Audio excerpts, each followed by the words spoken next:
கடைக்காரங்க தானே இங்கே இருக்கிறவன் எப்படி வாழ்வான்? இங்கே 10-30 வண்டி நிற்குது, இவங்களாம் எப்படி வாழ்றது?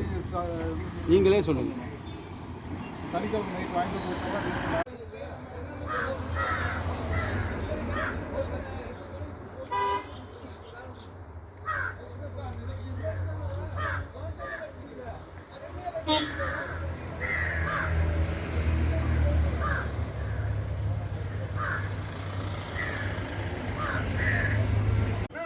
அங்க பாருங்க காக்கா என்ன வேலை பண்ணுதுன்னு நினைச்சுனா இப்படிதான் தூக்கிட்டு போய் மரத்துல இருந்து கீழே போடுது.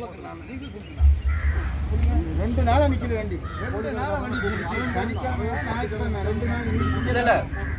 கொண்டு வராங்க. நம்ம கீழே இருந்து வர வந்திருக்கு.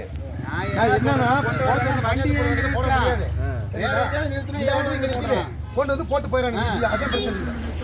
இவன் வண்டி கூட வேற போடுறான். இதுல உட்கார்ந்து இருக்க முடியுமா? நாங்க சொல்லுங்க பார்க்கலாம்.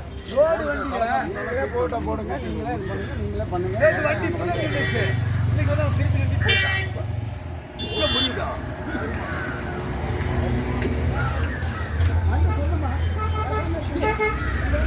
அது உனக்கு எப்படி புழுகு மொக்கி அதை சொன்னோம். ஒன்னா வந்து இந்த வண்டியை அந்த பக்கம் எங்கேயாவது லோடு இறக்கிட்டு அந்த பக்கம் எங்கேயாவது நிறுத்தினா போகும்போது கடை வாங்கிட்டு போய் இறக்கணும். வண்டி கூட கீழே நிப்பாட்டினா எவனை கூட நிறுத்தினா இங்க நிப்பாட்டினா அழகா ஈஸியா கூட இங்க போறதுக்கு லோடு இறக்கிட்டு வண்டியை அந்த பக்கம் எங்கேயாவது நிறுத்திடுங்க. அங்க நிறுத்திட்டானே கொட்டவே மாட்டாங்க. கீழே தும்பூர் ரோட்ல கூட போய் நிப்பாடுங்க. கடைக்கு போறவங்க கடையில் போய் நீங்க நீங்களே பாருங்க. நீங்களே நினைச்சு பாருங்க. எங்களுக்காக சொல்றது இல்லை, நீங்களே நினைச்சு பாருங்க. இந்த வழியில போறவங்க இந்த சாமி கும்பிடுறது எல்லாம் எங்களை கேட்டு போறாங்க.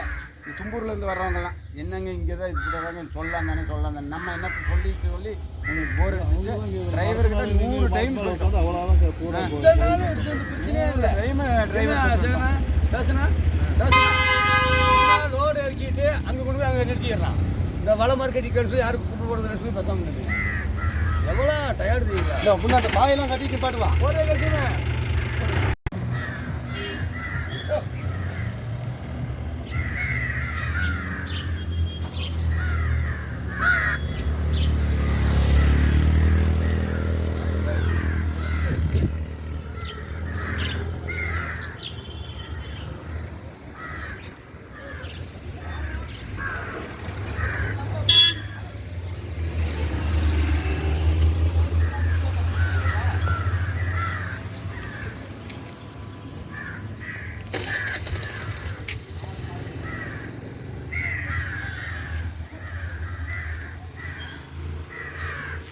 இது எடுங்க, போயிருக்கோம்.